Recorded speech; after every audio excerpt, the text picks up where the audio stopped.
Difference between English and Urdu typing, یعنی English اور Urdu typing کا جو فرق ہے وہ ہم نے اس لیسن کے اندر کور کرنا ہے۔ ابھی ہم نے یہاں فرق سمجھنا ہے، انگلش اور اردو ٹائپنگ کے کچھ بنیادی فرق ہیں جو ہمیں اردو کی ٹائپنگ کے اندر جن کا ہم نے دھیان رکھنا ہوتا ہے۔ اس لیے ہم پہلے ایک انگلش کے ٹیکسٹ کی جو پروسیسنگ کا ایک اپلیکیشن ہے، word processing application Microsoft word ہے، اس کے انٹرفیس کے اوپر ہمیں پیج ہمارے سامنے ہے، پیج کے اوپر ٹائپ ہوا ہے۔ اس میں کچھ باتیں ہم یہاں دیکھ لیں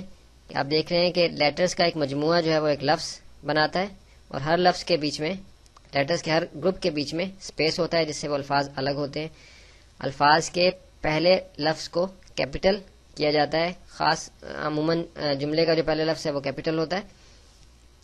یا خاص الفاظ جیسے اسلام میں کہ پہلے لیٹرز جو ہیں وہ کیپٹل ہیں۔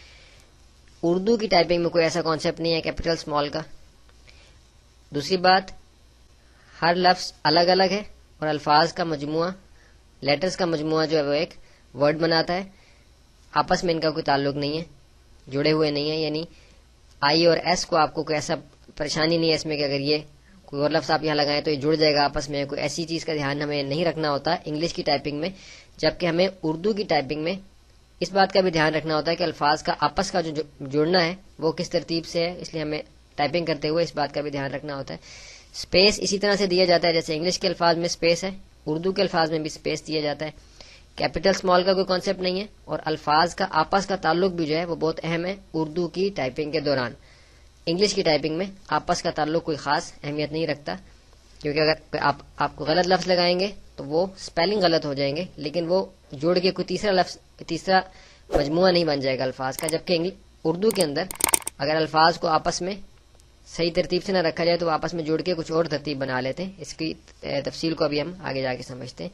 اب ہم ان پیج کے انٹرفیس کے اوپر آ جاتے ہیں۔ ہم دیکھ رہے ہیں کہ یہاں ہمارے سامنے لکھا ہوا ہے، اس میں کچھ اہم چیزیں آپ دیکھ رہے ہیں کہ الف الگ ہے، سین، لام اور الف کے ملنے سے، اور میم اور کاف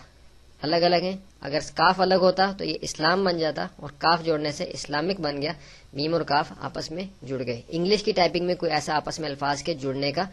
کانسیپٹ نہیں ہے، اگر ہم غلط طریقے سے جوڑ دیں تب بھی ہم اس لفظ کو غلط تصور کرتے ہیں۔ اردو کی ٹائپنگ کے دوران ہم دیکھ رہے ہیں کہ الف الگ ہے، سین، لام، الف جڑا ہوا ہے، میم اور کاف جڑا ہوا ہے، اور یہ سب مل کے اسلامک کا لفظ بناتے ہیں۔ اس کے بعد الف الگ ہے،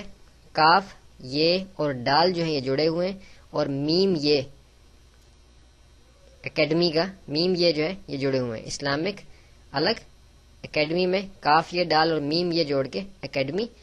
تو اردو کی ٹائپنگ کے دوران ہمیں اس بات کا دھیان رکھنا ہوتا ہے کہ کوئی بھی لفظ غلط لفظ کے ساتھ جڑ نہ جائے، وہ مجموعہ ایسا نہ بن جائے کہ جس کے جڑنے سے کوئی غلط ترتیب بن جائے، اس کو بھی ہم ایک غلط لفظی اردو کی ٹائپنگ میں تصور کرتے ہیں۔ اس کی تفصیل کو ابھی ہم آگے جا کے سمجھیں گے، لیکن یہ ایک بنیادی بات ہے، اس کو آپ نے ذہن میں رکھنا ہے کہ انگلش کی ٹائپنگ میں کوئی ایسا کانسیپٹ نہیں ہے۔ انگلش میں کیپٹل اسمال کا ایک کانسیپٹ ہے، اردو میں وہ نہیں ہے۔ انگلش میں الفاظ کے بیچ میں اسپیس کا کانسیپٹ ہے، اردو کی ٹائپنگ میں یہ ہے، اسی طرح سے اسپیس دیا جاتا ہے۔ لیکن انگلش کی ٹائپنگ میں اگر آپ کوئی غلط لفظ بیچ میں ایڈ کر دیں تو وہ اسپیلنگ غلط تصور کیے جائیں گے، لیکن اردو کی ٹائپنگ میں غلط لفظ ایڈ کرنے سے اسپیلنگ تو غلط ہوں گے، لیکن اگر وہ کسی غلط لفظ کے ساتھ آپس میں جڑ جائے گا، اس کا جوڑ بھی ایک غلط لفظ کو بنائے گا، ایک غلط کمبینیشن کو بنائے گا، جس سے وہ عموماً ایک غلط لفظی تصور کیا جائے گا۔ تو ان کانسیپٹس کی تفصیل آگے جا کے بھی مزید انشاءاللہ کلیئر ہوگی۔ ابھی ایک بنیادی چیز ہم نے انگلش اور اردو کی ٹائپنگ کے بیچ میں جو ڈفرنس تھا اس کے بارے میں ایک کانسیپٹ ہم نے سمجھا ہے۔ اب ہم چلتے ہیں اپنے اگلے لیسن کی طرف۔